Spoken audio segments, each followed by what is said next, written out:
આ 3 પેઢી તે બહુ આરામ કર્યો અને આ ઈ માતા છે ભાઈ, કોઈના બાપ થી વાળી વળે નહીં.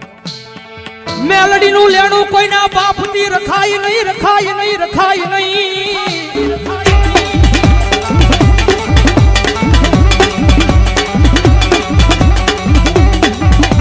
તારી એક પેઢી વહી જાય, 2 પેઢી વહી જાય, પેઢીયું ની પેઢીયું વહી જાય, મેલડી લેણું લેવા આવે આવે આવે આવે.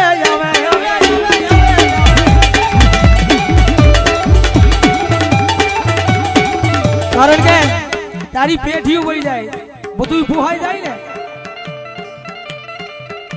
તો જેને જેને મારા પૈસા ખાધા હોય ને એની પાસે બાકી લેણું લેવા હું મેલડી આવું. હા, અને કદાચ કોઈ કદાચ ઓલો વિજાગરો ભૂવો આવી જાય કદાચ,